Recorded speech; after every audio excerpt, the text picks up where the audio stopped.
Hello again, everyone. Edwin Learnard back once again. In this YouTube astrological segment, I'm going to be talking about this astrology and the murder of Jessica Sacco.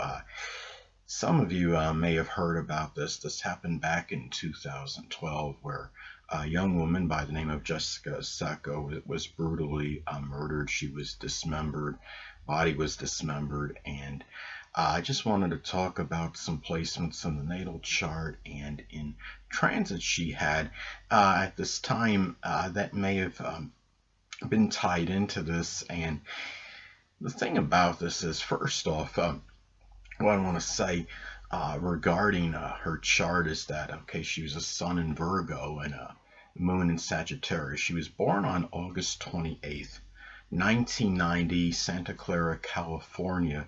Time unknown, so I had to improvise and do like a solar slash sunrise chart for her, where I put the sun at the same position as the ascendant. But anyway, having the sun in Sun in Virgo and Moon Sagittarius, obviously they're not literally opposed, diametrically opposed, but the energy is obviously vastly different, which how she would act would be. Obviously I'm sure it was completely different with how she felt. You have the Moon in Sagittarius, all these exuberant, enthusiastic feelings and feeling very jocular, and the Sun in Virgo is more, as far as the basic character goes, more about, a little bit worrying, a little bit more anxious, more prudent, while the moon in Sagittarius may feel more like being, well, a little bit more adventurous, taking more chances, and not as worried about things of a monetary nature. Sun in Virgo can be very frugal, but Moon in Sagittarius obviously can be very different. Have a fondness for the outdoors, part of the emotional needs. While Sun in Virgo is a little bit more introverted, more about analysis, and more reticent, more to his or her self, and a little bit more shy, I'd say, than the Moon in Sagittarius. But the thing about it is, and based on the solar sunrise time, they do square each other. So of course that could give it could add a little more frustration and tension to the person. Sadly, it might make the negative energies of both the sun and the moon come out. Now, the thing about it too is, Jessica Sacco had met somebody through the internet. His name was Matthew Pusio, and she and this person eventually moved in with her and basically took advantage of her. Him and some of his other buddies, they became basically like freeloaders, and I think they just took advantage and exploited her kindness, unfortunately, and good Sun and Virgo disposition, sadly. Now, there's some things I did notice that having putting the sun at the, you do the solar sunrise chart, putting the sun at the same spot as the ascendant. Of course, in this case, that puts a descendant, the seventh house cusp in Pisces.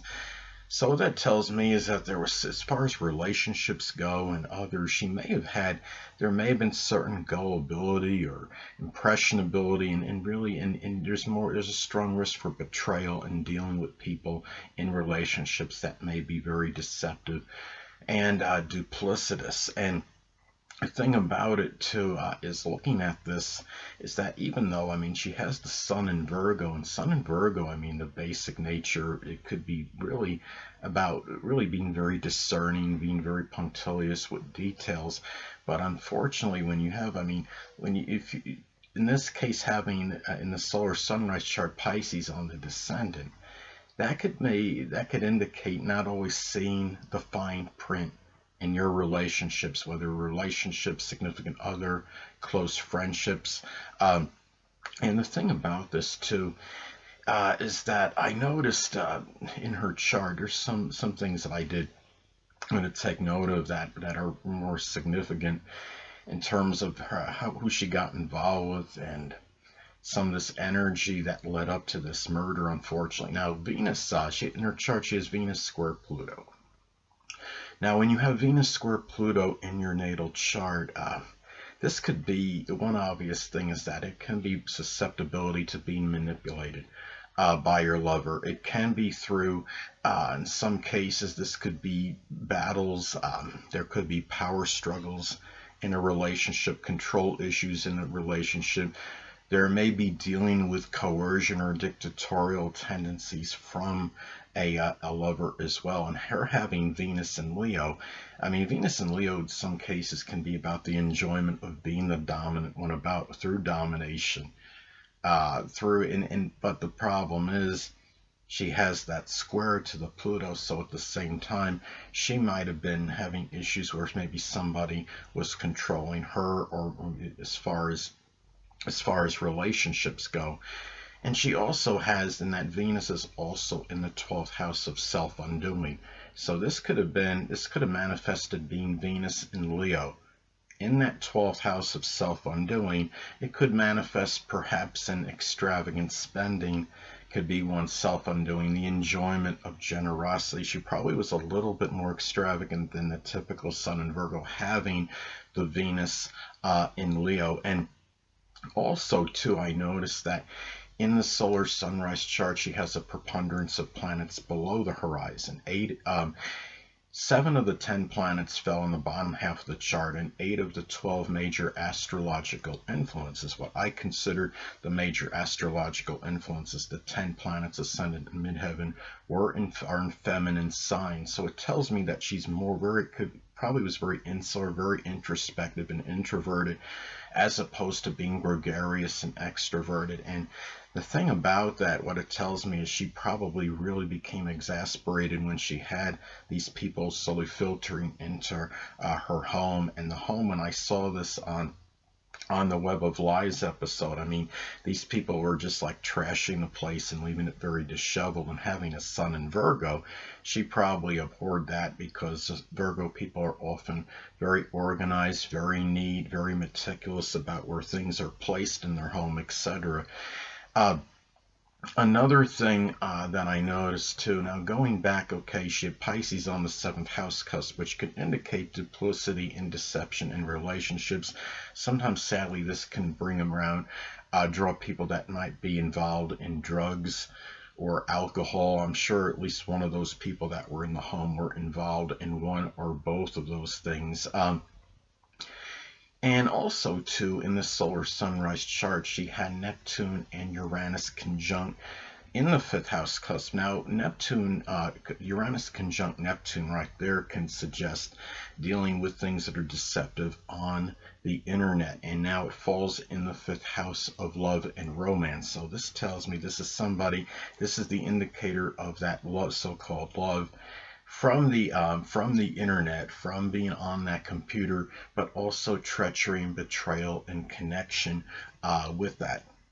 Now, another thing too is that in the solar sunrise chart, she has Chiron and Cancer in the 11th house, making an opposition to Saturn and Capricorn in the 5th house.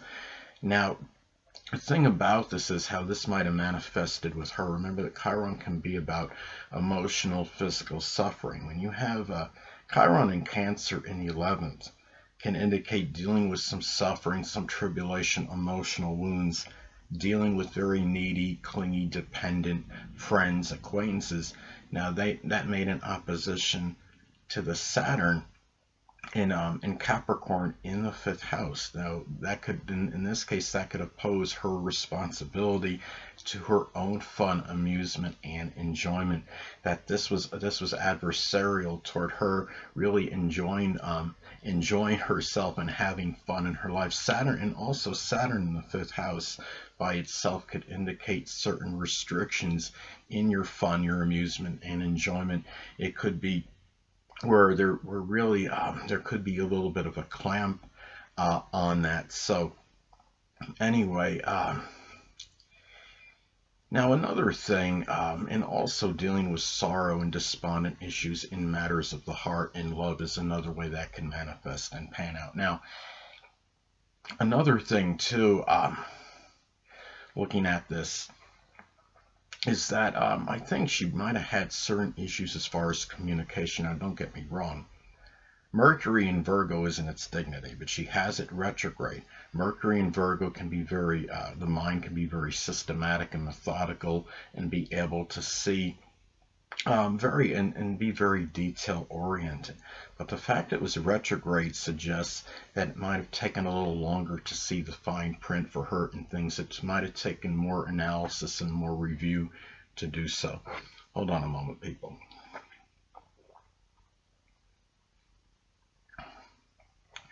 But when I looked at her chart, okay, she has no planets in air. The third house was intercepted in Scorpio. And also, the ruler of the third house is in the 12th house of restrictions, and you're talking about Mercury being retrograde.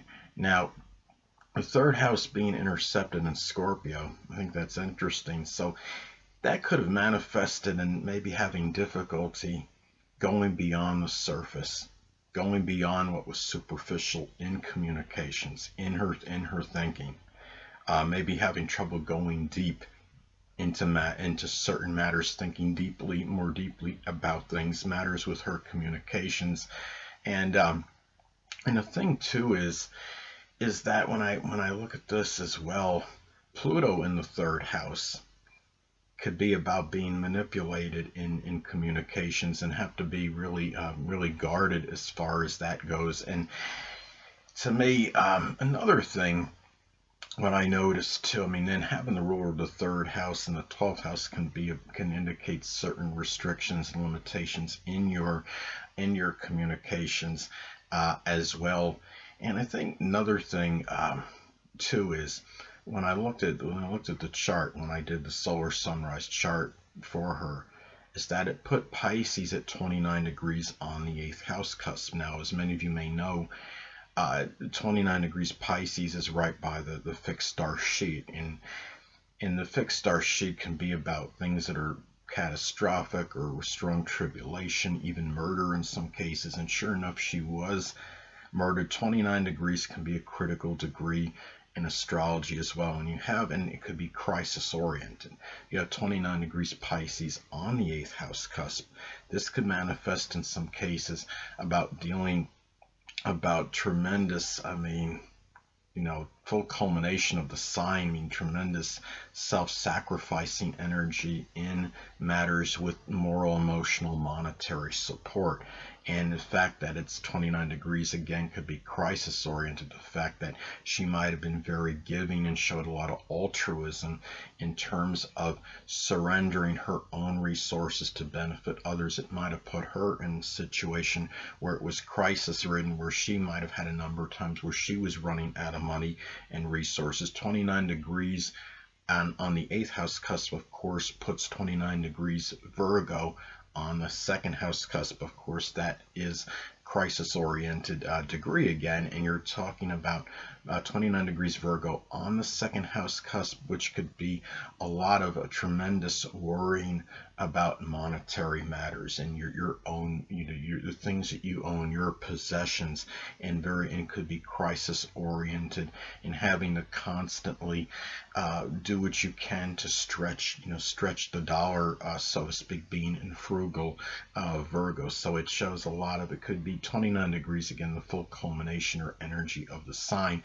29 degrees Virgo can show exorbitant worrying and apprehension in those matters. So anyway, well, I want to talk about some transit she was experiencing at this time when she was murdered. Now, I don't think there is actual precise date as far as her murder, but the police have speculated it was around March. They have it at March 22nd, 2012, but I believe that's a speculative or approximate date.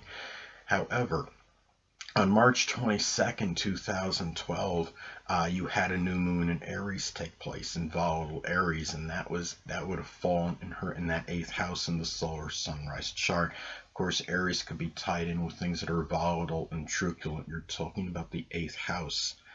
The eighth house is associated with death in astrology. And at this time as well, she also had transit, and you're talking about when the new moon takes place in astrology, all the other astrological energy may be intensified because it's transpiring at the time of the new moon. She also had transit Chiron in Pisces in the 7th house at the time in her solar sunrise chart. It was making an opposition to her sun in Virgo. Now, when you have, the first thing off, the basic thing I noticed that we've talked about this in previous videos. I've seen this happen in a lot of crisis situations with people when she has in her chart, there's a fixed based on the solar sunrise chart. There's a T-square configuration involving the Sun in Virgo, Moon in Sagittarius, and Mars in Taurus at a late degree. Now, when you have a transit making an opposition to the focal point of that T-square configuration, in this case the Sun in Virgo, often significant events could happen. At this time, you're talking about transit Chiron and Pisces opposing that focal point, the Sun in Virgo. When you have transit Chiron opposing your Sun, this could be about issues you may have to combat and confront that are imminent, that are unavoidable. It might be bringing back, it might fester old wounds in some cases. In this particular case, this might have been no choice but to combat some kind of dilemma that was going on that was associated with betrayal, with deception, duplicity in a relationship. I'm wondering if this ultimately led to her murder, because maybe it got to a point where she might have reached her point of endurance. And what happened was, I think maybe it could be in response to that this took place. But my understanding, though, is based on that episode of Web of Lies where it was about her murder, about Jessica Sacco's murder, is that what they were basically, her so-called friends that were basically mooching off of her, were basically contemplating getting rid of her anyway. And that actually, it's interesting, when I looked online, the transit Mercury in Aries with retrograde happened around, you have to confirm this online, but it was around, I believe, the 12th of March. And this murder, the speculative date of the murder was March 22nd, 2012. So it tells me that they might have been in that review process around that time when Mercury actually went retrograde in Aries, and that could be over committing a murder. In this case involving, it was a stabbing, but then it was dismembering the body. And of course, Aries being ruled by Mars can be about incisions and stabbings. And at this time as well, she also, and also too, I want to go back to that transit Chiron opposing her Sun. This could be about where this could be an issue dealing with somebody that was adversarial, that was opposing her command, her superiority, her authority at this time as well. And being the Sun in Virgo, she probably really wanted to keep that place organized for one thing and not disheveled, but that was a minor note in the whole grand scheme of things, I understand. Now, another thing is that at this time, transit Mars was conjunct her Sun in Virgo.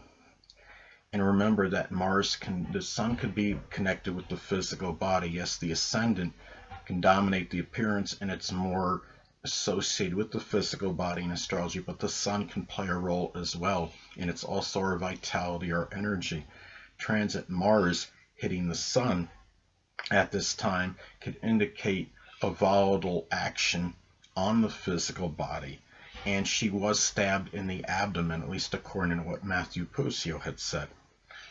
And the abdomen can be associated with Virgo. Now, she also has Chiron in Cancer in her natal chart, and the Cancer can be the stomach. So no matter how you look at it, these are indicators of wounds to that area of the body. She also has Jupiter conjunct her natal Chiron, which of course could exacerbate certain wounds, could be on a higher level. And remember too, Virgo sadly can be about dissection. And she had transit Mars in Virgo, again, conjunct her natal Sun at the time of the murder, and her body was dismembered. Another thing that I noticed, I talked about the transit new moon in Aries at this time of the murder, or at least on the proximate date of the murder. Also at this time, you had transit Mercury in Aries retrograde, and she was suffocated.